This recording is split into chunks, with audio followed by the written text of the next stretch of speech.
NASA chief explains why the U.S. hasn't been back to the moon since the 1970s.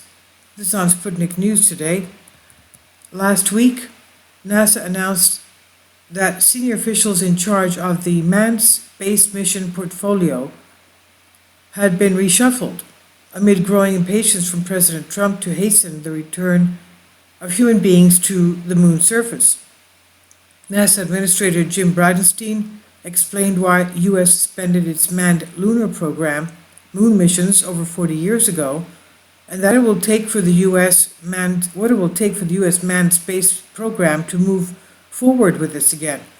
He said there's technical risk, and then there's political risk. We would be on the moon right now if it weren't for the political risk. We would be on Mars, quite frankly, by now, had it not been for the political risk. This is what Bridenstine said. He was speaking to CBS News. He said, quote, "I'm talking about funding." This is what the administrator clarified concerning the moon program decades ago. The past were made infeasible by their length and expense. He said in the past, in the 1990s and early 2000s, we made efforts to go back to the moon and onto Mars, but in each case, the program was too long and cost too much money, end quote. Now, he noted, President Trump has sought to accelerate the program in order to retire the political risk. He was asked to comment on NASA's Artemis program that seeks to create a new heavy rocket, space capsule, and lunar lander for new moon missions just 5 years from now. Bridenstine said President Trump's goal was broader. He said, so we want to go back to the moon substantially, in other words, to stay. But we also want to keep our eye on what is President Trump's goal. What is his vision? He wants to put an American flag on Mars. That's what Bridenstine was asking. He says, so we go to the moon so that we can learn how to live and work on other worlds and ultimately have more access to the solar system than ever before, so we can get, no kidding, to Mars, the administrator said. In March, Vice President Mike Pence called on NASA to speed up its efforts to prepare the components necessary to put people back on the moon's surface. He hinted that the agency would have to be reorganized if it could not handle the task of landing American astronauts on the moon in 5 years. Late last week, NASA announced a leadership reshuffle.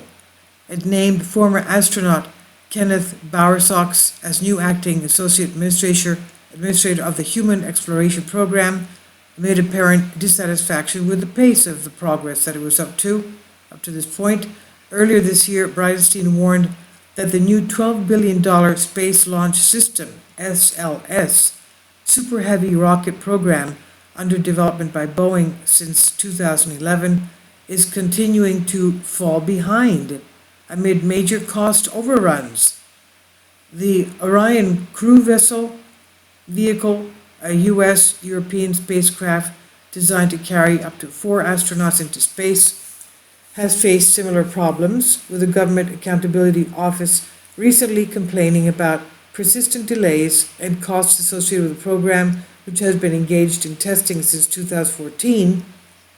The new manned lunar lander for Moonshot 2.0 has yet to even be designed.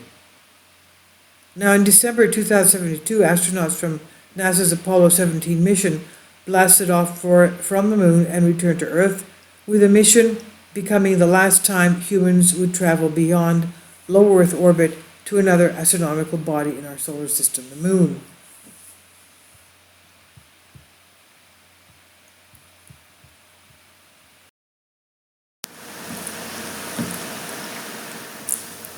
If you'd like to join me on my Patreon account, you will hear content not covered by mainstream media. These riveting stories will be based on my research, and I will state my opinions and give my personal insight on diverse and controversial subjects and world events not covered by mainstream media, and not supported by YouTube guidelines. So whatever I have on my Patreon, most of those will not be on my YouTube channel. Please consider becoming a member today. More of the most significant and important videos will be on my Patreon channel. Your support helps me to continue my research and keeps this YouTube channel alive. And we depend on your support, your generous charity, because we help economically challenged families here in Athens, Greece, in Kapota, and we also help the young generation with university tuition and the community around our church. Thank you.